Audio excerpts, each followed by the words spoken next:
Hey guys, you're in a nutshell with me, Ina. A few days ago, ang IRCC nagpresenta ng kanilang AI strategy. Okay, yan ang pag-uusapan natin ngayon. Ano ba ito? Bago ba ito? Kasi alam ko for several years now, IRCC has been using a tool which to me works like an AI na rin, no, in filtering, initially assessing immigration-related applications. Pero himayin natin itong bagong AI strategy ng IRCC. Ano ba yan at paano ito nakakaapekto sa mga applications? Okay? Is it effective? Or is it causing mga problematic, faulty, erroneous refusals, yung mga ganyang bagay. Alam nyo ba itong si Attorney Lou Dangzalan, isa ito sa mga una nang nag-raise ng concerns sa paggamit nitong mga tools or AI, ano ba talagang pagkakaiba niya, no? Sa mga applications. Okay? O, Attorney Lou, finally, IRCC, medyo naging transparent na, no, sa paggamit nila ng AI. Kasi nga, I know, several years na meron silang sort of ginagamit na, I think isn't it AI already? I mean, that's the question, right? So Mm. parang, ang siste dito, ano ba yung definition ng artificial intelligence? Oo. I will say from the get-go that even engineers and specialists in artificial intelligence do not have a unified definition of what AI is. This Okay. is far from settled. So, ilatag muna natin yan. So, balikan din natin yung history nito kasi according to this, IRCC has been using tools at its disposal to process application, given processing pressures. They've been Mm. using these tools since 2013. And, Oo. Virtual Studio, context guys, we were talking about, ano ba yung origin story ng artificial intelligence in IRCC. In fact, nagulat si Ina nung sinabi ko, actually, this one started in the kitchen labs in the Manila Visa office, Oo nga, if kaya you believe it or not. Yeah, no. So basically, kami nila Will Tao, like, we'll go through the history of it later. Pero kami noon, we were requesting disclosures from government. Tapos yun nga, na-discover namin sa mga disclosures nga na sobrang inipit kami ng immigration kasi ayaw nilang i-disclose. Pangalawa, nung na-disclose, tinignan namin yung history. Yung history nga, nagsimula sa Manila. They started using this Excel-based system, spreadsheet basically, Mm. na ginagamit nila to mass approve and mass refuse applications. So basically, bulk processing. Okay. Hindi naman ibig sabihin na like lalabas lahat tas refuse. No, it's a matter of like organizing, like making sure na yun nga, yung details ng application, klaro, nakikita mo sa grid system. Process, it's fair. I would probably do the same. Tawag nila doon, Hiraya, di ba? So, Aba? which means it's Tagalog for hope, which is very interesting. So, talagang meron silang, mahilig sila sa mga indigenous words, di ba? So, Mm. Hiraya, ginamit nila. So, nagtataka, nagko-compare yung IRCC when they were doing benchmarking across different visa offices. Doon sa na-discover namin, nagtataka yung Colombo sa Sri Lanka at India, but ang bilis ng Manila. And Manila explained that they started using Hiraya. It's internally developed in Manila, yung spreadsheet niya, because they had a problem. This was around 2013, 2014. And Ina, you were in Manila at this time. Oo, Alam mo na wala akong alam sa Canada nun. yeah, and back at that time, you know that internet in the Philippines really sucked. Ang bagal ng bandwidth. Okay. Pati sa telepono, alam mo yun, sobrang unreliable ng signal noon. So later on pa na-resolve yan ng mga telcos sa Philippines. And that's funny for a country that is leveraged in BPO, di ba? So ginagawa ng embassy kasi nga ang bagal na nga kasi talaga ng GCMS system. Siguro yung mga nakikinig dito, alam na natin kung ano yung Mm. GCMS, pero yun yung platform na ginagamit ng IRCC, ng CBSA, lahat ng ahensya na may kinalaman sa immigration. Okay? So, itong GCMS, sobrang 19 kopong-kopong pag ginawa ito, sobrang Oo. bagal niyan sa internet, tapos ang bagal pa ng internet. So, si Manila Visa Office, they decided to like work around this. They developed Hiraya, and it was very successful. Kasi Manila Visa Office, marami tayong reklamo dyan, pero to Mm. be fair to them, they're actually one of the better processing offices. Alright. Less sakit sa ulo.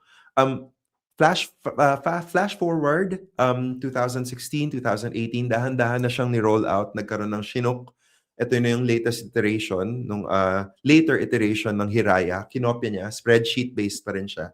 That's basically what it does is kino-condense yung information ng isang application for a TRV or a study permit, for a work permit, nilalagay siya sa isang row ng spreadsheet. So bawat isang row, it represents a single application. All right. So basically, the officer will review it based on the pre-assessment officer's notes on it. Doon nila babasihin yung decision nila, yes or no, yes or no. Ganun gumana yung sistema noon.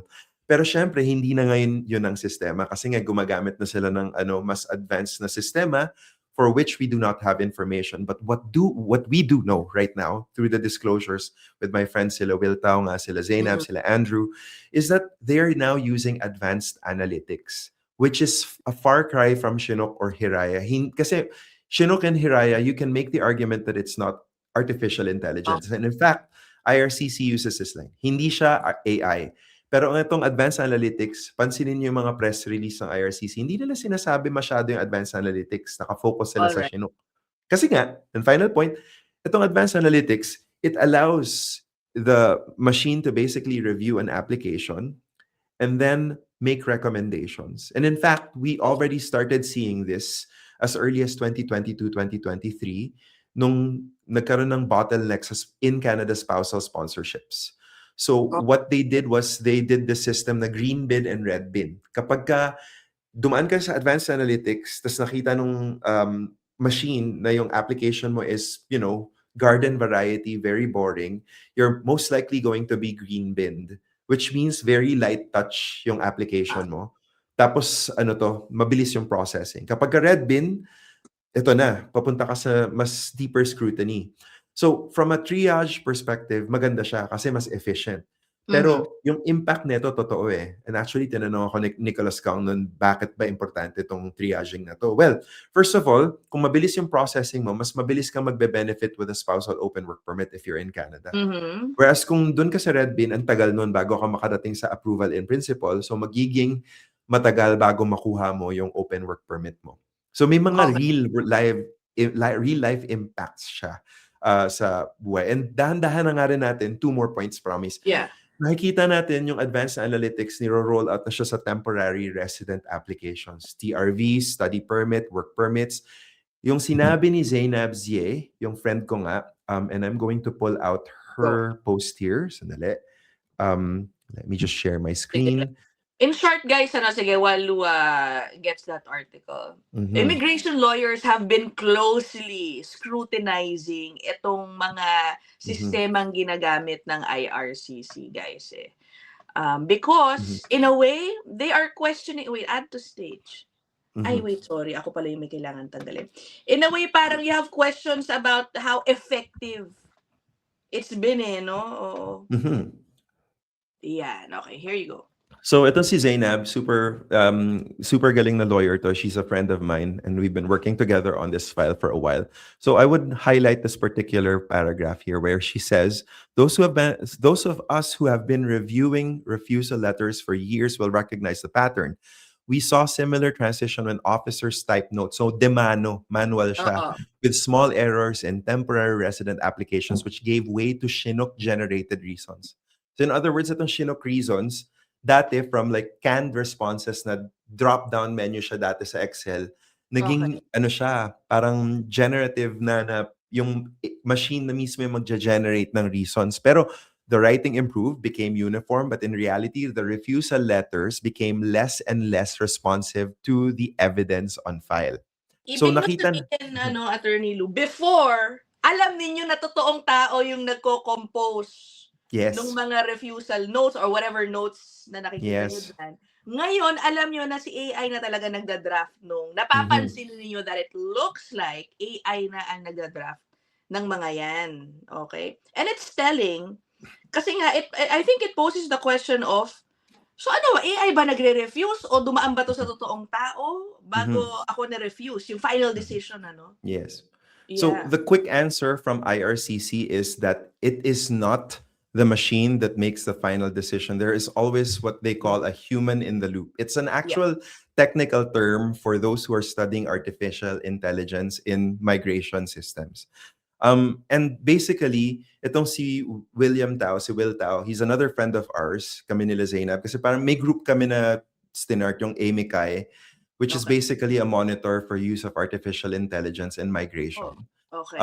Yun nga, so kami ni Andrew, for those of you who follow me, Andrew used to be my associate, but now he has his own practice pursuing malpracticing Wow. consultants actually. Oh, Yeah, really? so dinedemanda niya yung mga consultants na minamali ang mga tao. So please actually, kung may problema kayo with the consultant, contact Andrew. He's a really good one and he's very familiar with Filipino files despite not being Filipino. Kasi ako nag-train sa kanya. Anyway, so long story short, matagal na kaming nagmo-monitor nito. And yun nga, ang problema nga natin dito is may lack of clarity when it comes to use of artificial intelligence in basically the management of immigration. So nag-start ito noong 2018 pa. Dun siya na matagal na siya nag-start, pero kami noon na bring into our attention about 2021 to the point na nagkaroon kami ng mga expose. So yours truly, unfortunately, got on the naughty list of IRCC. So Napag-initan ka, in short. napag-initan ako kasi nga nag-expose kami. So this one's in French, but basically na-interview kasi ako noon. Sabi dito, in the last 3 years, some lawyers have started to become alarmed with the pre-formatted or pre-made decisions that use the same language. Tas sabi dito, yun nga, ako nagsabi niyan actually, but we said that in French. But like long story short dito, is itong si IRCC, matagal na niyang ginagamit. Tapos what happened was, we caught their hand in the cookie jar. Tapos nung kinall out namin sila, of course they didn't like it. So it was a public relations nightmare to the point na na-invite si Will Tao, tsaka ako din, sa House Committee on Citizenship and Immigration. Doon ako first time na-invite actually sa House. And we talked about this. Yung testimony ko noon, it was mostly about Shinook and high level of refusals, basically, on certain countries, basically. But the short of this is like, ano bang impact niya today sa decisions? Kasi sinasabi nila, meron pa ring human in the loop. Pero ito nga yung diskusyon natin kanina, Ina. How is human agency in the decision-making process, yung officer, basically, how is this shaped with how artificial intelligence organizes information and evidence and presents it to the officer?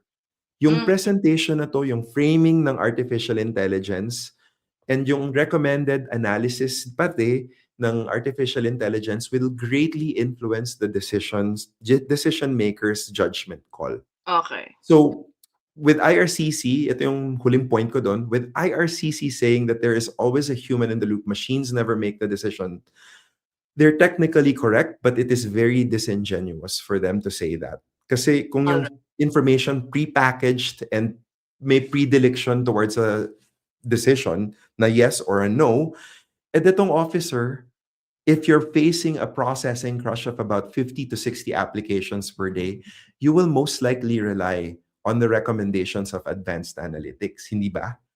So, ito yung parte na silent yung report. Yeah, let me just summarize a little bit kung ano yung sinasabi ng AI strategy. Kung paano raw ginagamit ng officers or ng IRCC ang AI. Wait, syempre nagpatulong ako kay AI din para i-summarize yung points. So, kasi napakahaba nito itong pinapakita ko sa inyo. Ang sinasabi nga, as what Will has been stressing is, hindi naman ito ang nagpa-final decision.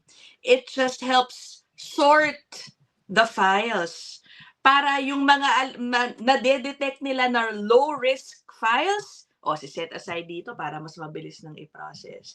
Yung mga high-risk files that seem more complicated, okay, ipapasa dito. Okay, so they just identify daw yung checks, verification para mapabilis. Basic client information, sinasummarize daw ng AI. Okay, tapos sila na rin daw nagma-manage ng mga inquiries na simple lang naman daw. Okay, and again, final say well, feeling ko totoo naman final say is still with the IRCC officer. But ayun na nga, Lou, my question is, do you think this whole thing is causing more refusals refusals na erroneous or faulty. Mhm. I Mhm. think what I want to focus on actually, no? Yeah. And it's a very valid point. In fact, Zainab, and I'm going to pull out a post that she made recently. And let Kumbaga me share. naiintindihan ba ni AI ang letter, ang sentimyento, ang life story, ang presentation ng isang sitwasyon ng isang Mhm. tao, naiintindihan Mhm. ba niya yun, no, 'di ba? Well, the short answer is that depende sa iteration of the technology, which means Mm. that if you recall, yung earlier generations of ChatGPT, doon na lang tayo para example na concrete. Yung earlier versions of ChatGPT, we know na hindi siya ganun kalalim. Pero yung Oh, later generations ng iterations ng ChatGPT, mas malalim yung analysis, mas magaling, mas spot on. Pero at the end of the day, depende kasi yun sa training ng model, di ba? But okay. here's what Zainab posted. Ito nga, pinublish yung AI strategy and not long after, we saw a refusal on Express Entry Okay. that uses generative AI to support the processing of your applications. Ito na yung kinatatakutan nila Zainab, nila Oo. Will, and where I have some, issues as well that I need answers to. Basically, dinidisclose ng IRCC na, okay, fine. Kasi nga dati we got caught with our hand in the cookie Oo. jar, diba? So, yun. This time, they're being more transparent about the use of it. You know what? Applause to IRCC for that. Although I will say, well, you're being transparent about this now because you know what kind of nightmare we put you through Mm. when you were caught with your hand, red-handed kayo. But yun nga, ito yung sinasabi ni Zainab. Basahin natin. This disclosure is necessary. It references a knock code that does not appear anywhere in the underlying Express Entry application. The structure and tone of the letter read like a polished AI-generated analysis. Professional, clean, coherent, and confidently written. Diba? Standard ChatGPT yan. But the legal analysis is flawed and untethered from the actual evidence. Translation, walang koneksyon yung analysis at rational or reasons ng Mm. refusal to the evidence at hand, which goes back to your question, will it lead to more refusals? Yes and no. Yes, because we will see that applications that should have been approved will probably be refused because of faulty AI. Yeah. No, because these models, and we've heard IRCC talk about this, they will only go within a particular band of refusals and approvals Oh, using data modeling over the years. They use longitudinal data from way back when para mhm. hindi sila mag-divert or how do you call this, mag-diverge too much from what is normal in terms of refusal and approval rates. But is Right. that really how decision making should be done? Is it supposed to Mhm. be based on statistics for approval or refusal? Then it comes up to the question of like institutionally embedded biases. Yun yung mga issues na ni-raise namin nun dati sa House na hindi sinagot ng IRCC. To date, wala silang sagot, right? Okay. Um, point is that institutional biases could have been embedded in the data. They trained AI this time with historical data. We have no notion or disclosure from IRCC on how they made sure to safeguard yung current system from institutional biases that are embedded in previous data. Wala Okay, silang oo. sinabi. Wala silang gender GBA++ Oh, baka merong analysis. wa baka hindi natin alam yung coding ni AI na diyan. Okay, Merong mga ano ba, merong per country assessment, may gano'n. Puwede ba 'yun? meron. Oo. So, yes and no. So here's what my friend who works in artificial intelligence Mhm, mhm. at one of the largest European companies told me about this because we had a conversation about like use of AI when it comes to data sets like this. Sabi niya, it's not the coding. I mean, it can be the coding, but it's the training of the machine. Kung Oh, ano yung magkaiba pala pinapasok 'yun. sa machine. So think Oh, of it this way. You have a pasta machine, 'di ba, to make noodles, 'di ba? Hindi naman yung pasta machine yung magde-determine ng kasarapan ng noodles, 'di ba? Kundi yung ingredients na pinapasok mo. Diba? So Alright. what have you been feeding into the machine? Paano mo tinitrain yung machine to process things? Okay. That is inevitably the question. And it goes back to my point earlier na ginagamit nila yung historical data for refusals. For example, the Philippines, historically, 65% approval rates for study permits. Then they train the machine to say, okay, like, the bandwidth of like between 60 to 75% for approval rates is approved. It's normal. Okay. Anything above or below, kapag nag-approve kayo and refuse kayo, kapag lumabas kayo sa band na yon, it's not normal. What is going Oh, on? But again, like, yung approval na yon and refusal na yon, inanalyze nyo ba yung historical data? 'Di ba? okay. Yeah. So Alright. yun yung mga Okay. questions. Guys, so pasensya na kayo parang napaka pangmatalino Technical. nitong ating discussion na ito. Siguro what I want to do is, okay, let's say we have DIYers. Mm. Yan. Nakakuha ng refusal. Guys, no, yung pinakita ni Lou kanina, nakasulat doon, no, some refusal letters now come with a note na parang gumamit kami ng AI, something in assessing, blah, blah, blah. What if you get a refusal? Nakita niyo yung note na ito. And you truly believe na walang sense tong refusal na ito. Parang hindi naman ito yung kaso ko. Parang ganyan. Is it easy for them to try to get an appeal on that refusal or reconsideration? We're talking about DIYers, okay? How can they go around it? Well, if you feel like yun nga, na-target kayo ng AI, and you will know because they will tell you, right? Mhm. And if the reasons do not correspond to the evidence you submitted, halimbawa, sinabi ng machine na hindi ka naman qualified dun sa work experience mo, whereas ang linaw-linaw dun sa document package mo na yun nga yung experience mo, iko-quote ko ang isang American poet by the name of Carly Rae Jepsen. Hey, I just met you, and this is crazy. So here's my number and call me maybe. So yun nga, di ba sabi nga ni Zainab, call Andrew, call Zainab, call Will, call me. Mm. Basically, if may mga issues kayo na ganito, kasi kahit na DIYer kayo, if AI is involved, understand that this is not normal. I mean, this is the new normal moving forward, but this is basically like new territory. And for Yeah. sure, you can ask for reconsiderations, but like you must understand that there are underlying issues here that we want to protect. For example, Ina, kung nasa loob ka ng Canada, you have 15 days to Mm. basically challenge this decision at the Federal Court of Canada. If you wait too long, you might lose that right. So Oo. call a representative, call an immigration lawyer who's familiar with this issue as soon as possible. Kasi pwedeng hindi rin naman yun ang i-recommend. Kasi kung simpleng na overlook lang yung ebidensya, a reconsideration is probably your best bet. But you Yeah. want strong reconsideration requests in that Yeah. regard.